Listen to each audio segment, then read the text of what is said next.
the Picasso, coming to you from the actual dollhouse today, right here in Houston, Texas. In this video, I want to share something very close to my heart. A manifesto inspired by my family, my roots, and the simple truth that givers gonna give and takers gonna take. It's about those sometimes not so obvious but beautiful ways that we show up for each other. It's about the lessons passed down through generations and the people who've helped shape me into who I am. This is a celebration of love, resilience, a legacy of kindness that keeps us going, even when the going gets tough. So we're gonna consider this your daily dose of badassism. And yes, you are a badass. So go ahead, like this video because you will, share it because you're not selfish, comment because I want to hear what you have to say, and subscribe because it's free. You know how you can spot the givers? It's not just the one that offers you the last piece of cake at the family barbecue. It's who remembers you like extra icing, or who laughs when you drop the plate, but helps you clean it up without making it feel like a big deal. I learned about giving from my family. The kind of people that will absolutely drive you crazy and then drive across town to pick you up anyway. Take my mama, Niecy. We don't always see eye to eye.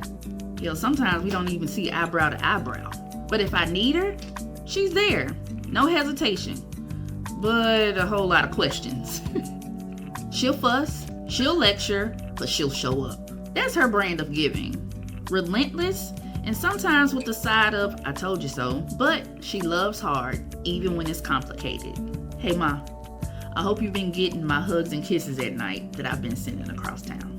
Now my Aunt Deb, she's basically my twin, but with better jewelry. We act so much alike, it's like looking into a slightly older, but wiser mirror. If you see us together, good luck trying to figure out who started the mischief, because chances are, we both did. We love and give the same way. All in, no filter, sometimes chaotic, but always from the heart. And my Aunt Marcia. We're not close now, not like we used to be, but I hold on to so many fond memories. Like dancing in the living room to Janet Jackson songs, learning how to snap my fingers just right, and the night she let me stay up way past bedtime to watch Martin episodes that she had recorded on VHS. Those moments meant everything. People grow apart, life pulls us in different directions, but the love still remains, just with boundaries, and that's okay. Now Aunt Gloria, she's the opposite of me and Aunt Deb. Calm, classy, the type that can wear white to a barbecue and keep it spotless. She's the one who will quietly offer you a tissue before you even realize you're about to cry. Her giving is elegant, a gentle word, the perfect drink if you need one, and a sense of grace when I'm feeling messy. Then there's my cousin Latoya, who loves football more than most people like breathing, but hates wearing bras. If you're in her inner circle, you'll never watch a game alone or not be entertained during halftime. She makes sure everyone is included, even if you can't tell a touchdown from a turnover. Her generosity is loud, proud, and sometimes comes with not using curse words properly. I mean, she's getting better. But Toya, we're gonna work on that. Now Tamika, that's my gossip sister and the family's unofficial casino queen. She's got a way of knowing everyone's story before they even get to tell it.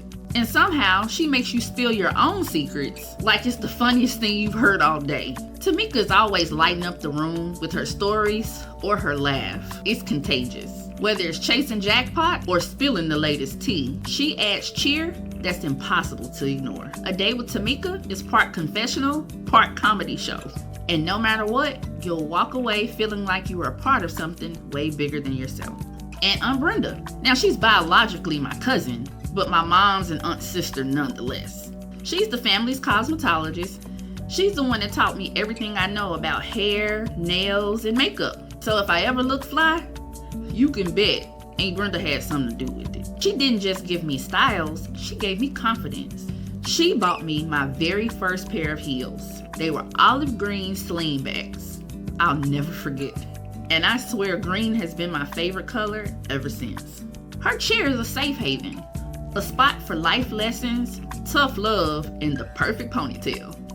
Whether it's a fresh style, a new color, or just a little extra sparkle, Aunt Brenda is the reason I step out feeling like my best self.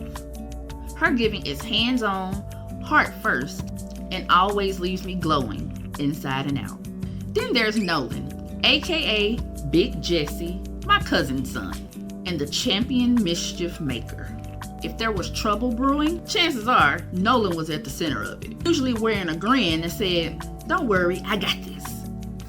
I can't count how many times I had to bail him out of some wild scheme or talk him out of a mess he'd gotten himself into.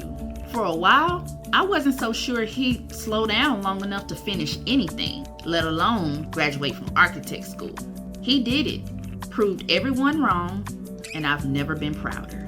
Seeing him in that cap and gown made me realize that sometimes the ones that keep you guessing are the ones that surprise you the most. Nolan shows us that even the wildest hearts can build something real.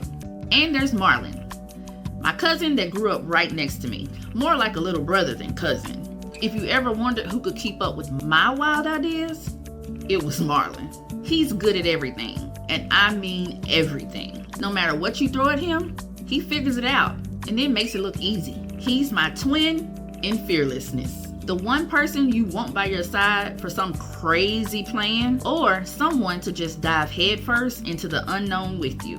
Marlon gives by showing up, jumping in, and making the impossible look like just another Tuesday.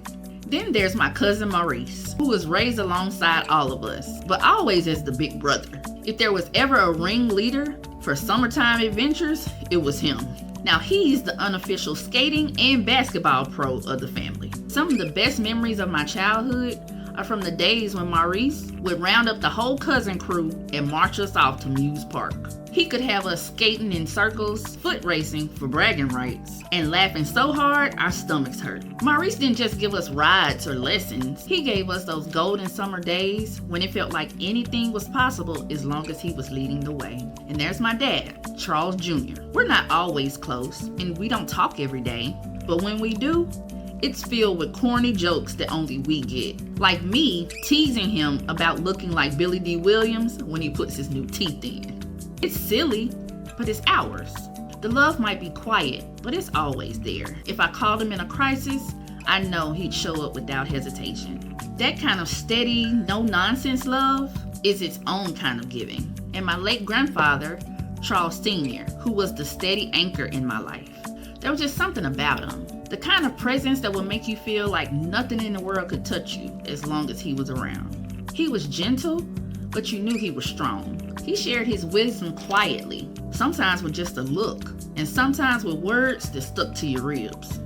He taught me how to face the world with my head up, how to demand respect without raising my voice, and how to teach men how to respect me too. With Granddaddy Charles, I always felt safe. I felt seen and prepared for anything and whatever was coming next. He gave protection and guidance that lasted far beyond his words and his time here with us. And there's his better half, my grandmother Lillian. She set the tone for all of this. Make do, make space, and make sure no one leaves hungry. She could stretch a meal, save $1. She gives the warmest hugs, better than anybody I've ever met. Their house and her lap is where I go when I need to remember who I am. Chris, my brother, had a laugh that could fill the room, and he had a knack for making people feel like they belonged even when they didn't. He gave himself, his time, his jokes, his stubborn loyalty to everyone he loved, and even a few people that probably didn't deserve it.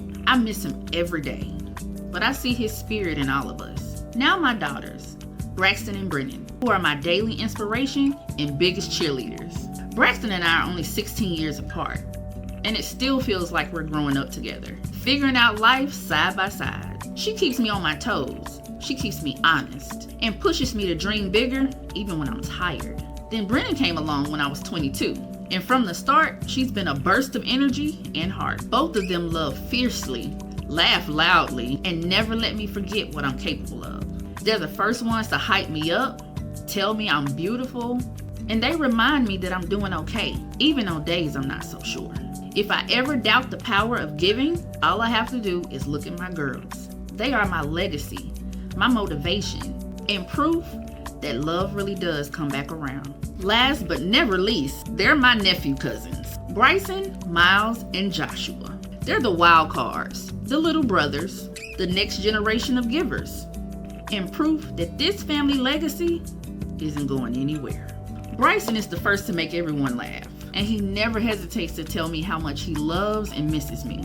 With him, the 600 miles between Houston and Memphis are just a step away. Sometimes that I miss you text from him is all I need to make a hard day feel so light.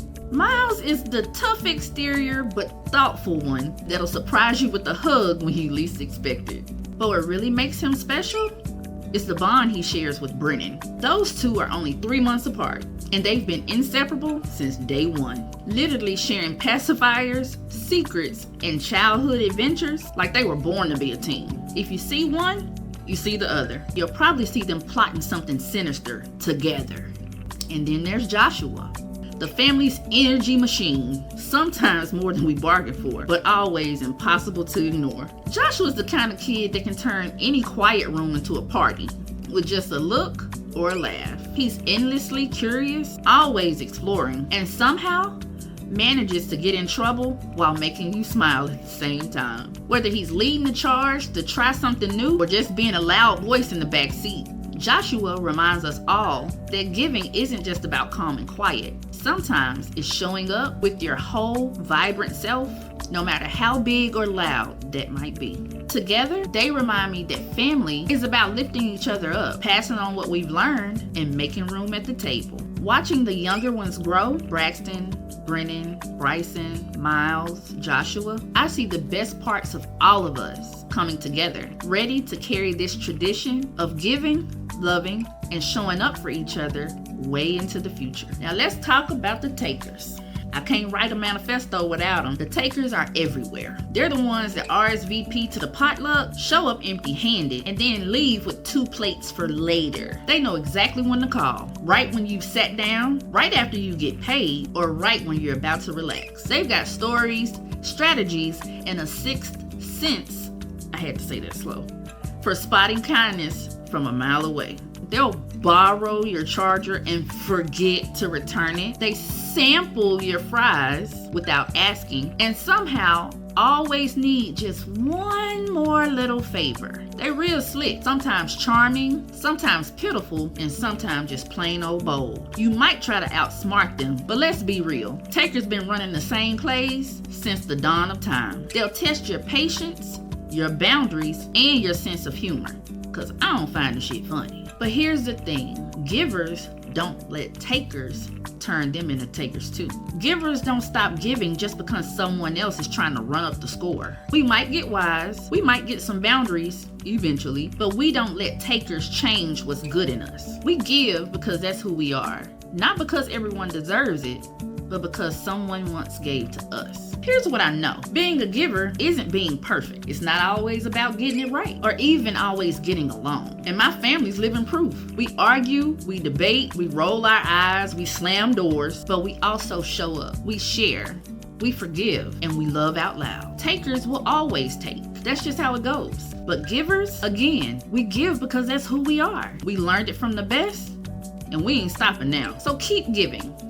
Even when it's messy, even when it's misunderstood, even when it's thankless, and even when the takers just don't get it. The world is better for it. Trust me. I see it at my family's table all the time, and that's about as real as it gets. And if you ever come by for dinner or a barbecue, don't be surprised if someone tries to split the last roll with you. That's just what we do. So y'all, shouts out to my family. I love them so much. I sometimes kind of crawl into a hole, and I don't know if my family knows how much I love and appreciate them for helping me be the best version of me. Mom, Dad, Grandma, Aunt Deb, Aunt Glow, Aunt Brenda, Aunt Marsha, Toya, Mika, Bryson, Miles, Joshua, Braxton, Brennan, Nolan, and Marlon. I love y'all so much. And I'll see the rest of you people soon. Bye.